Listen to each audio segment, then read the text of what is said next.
Hi friends, നമ്മുടെ പുതിയ വീഡിയോയിലേക്ക് സ്വാഗതം. ഇന്ന് ഞാൻ തയ്യാറാക്കുന്നത് പാൽപ്പത്തിരിയാണ്.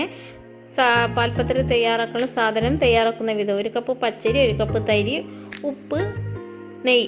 പതുക്കുന്ന വെള്ളത്തിലൊന്ന് കുഴച്ചെടുക്കുക. വറുത്ത തരി വേണം, ഞാൻ തരി വറുക്കാൻ മറന്നുപോയി.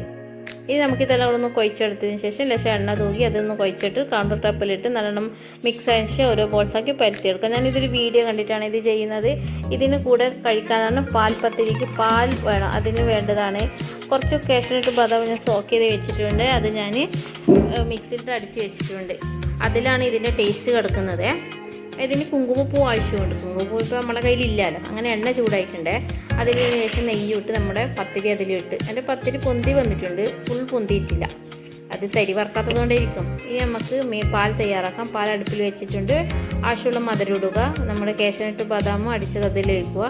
കുങ്കുമപ്പൂ ഇല്ലാത്തതുകൊണ്ട് ഞാൻ മഞ്ഞൾപ്പൊടി ഇട്ടില്ല, അതിൻ്റെ കളറ് റെഡിയാക്കിയിട്ടുണ്ട്. ഇനി ഒരു പ്ലേറ്റിലേക്ക് പത്തിരി ഇടുക, നമ്മുടെ പാലൊഴിക്കുക. ഒരു 5 മിനിറ്റ് വെച്ച ശേഷം ഒന്ന് കഴിച്ച് നോക്കി സൂപ്പർ ടേസ്റ്റാണ്. പാലും അതിൻ്റെ പത്തിരിയും കൂടി കഴിച്ച് തിന്നുമ്പോൾ നമ്മുടെ ബദാമും കാഷ്യൂനട്ടിനുള്ള ടേസ്റ്റിംഗ് ഒക്കെ എല്ലാവർക്കും അറിയാമല്ലോ, അത് നല്ല ടേസ്റ്റാണ്. എല്ലാവരും ഒന്ന് ഈ പാൽപ്പത്തിരി വീട്ടിലൊന്ന് തയ്യാറാക്കി നോക്കണേ, മറന്നുപോകരുത്. അങ്ങനെ നമ്മുടെ പാൽപ്പത്തിരിയുടെ റെഡിയായി. കഴിച്ചു.